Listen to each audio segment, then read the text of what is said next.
Hello and welcome. Today, we're diving into the secret life of one of biology's most fundamental molecules, the simple sugar. We're going to see how it goes from humble fuel to an absolute powerhouse.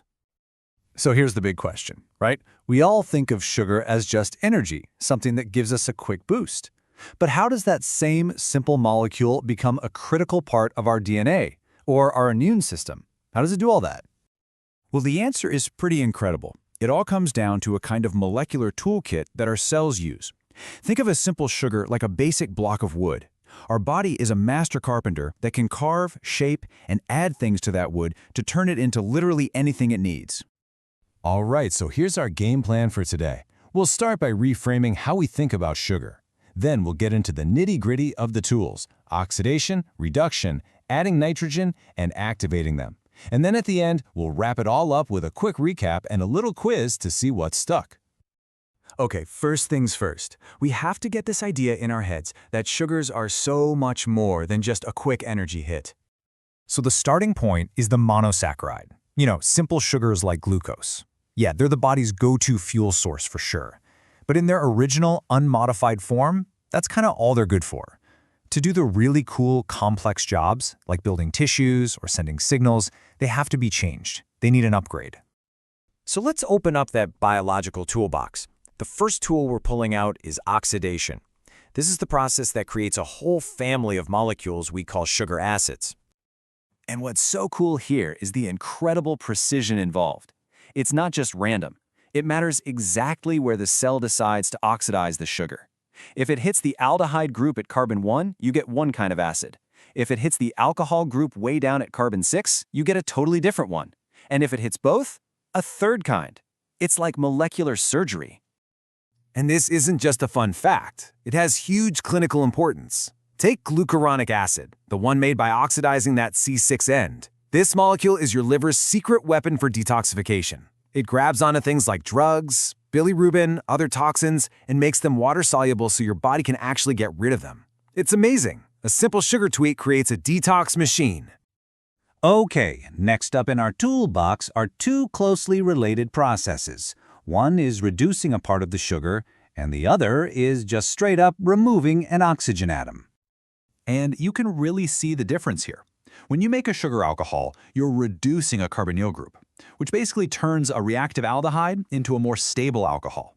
But with a deoxy sugar, you're doing something much more drastic. You're literally deleting an entire oxygen atom.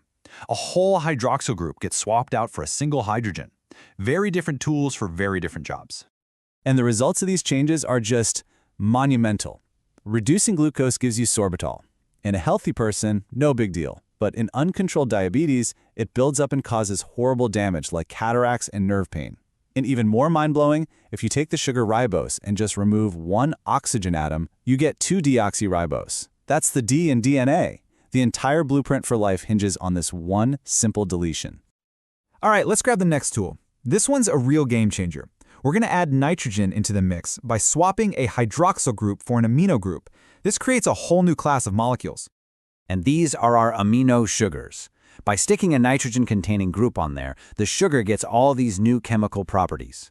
And very often, the cell doesn't stop there. It'll add an acetyl group to that new amino group to fine-tune its function even more.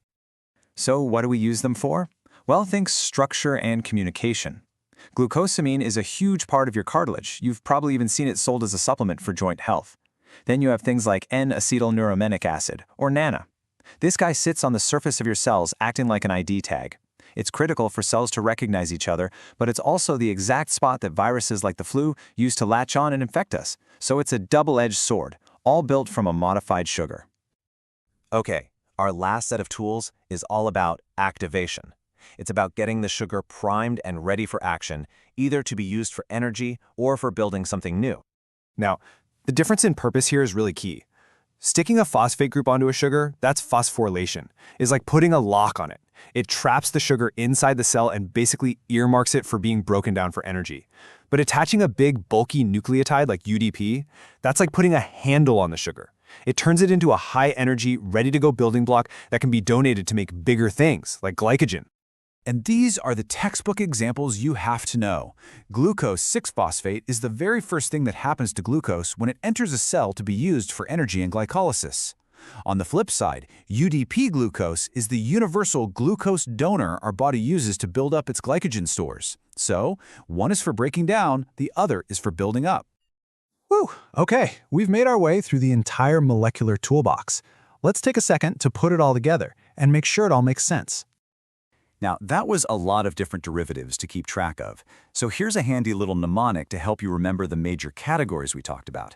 Just think acids, alcohols, amino, acetyl, deoxy, phospho, nucleotide.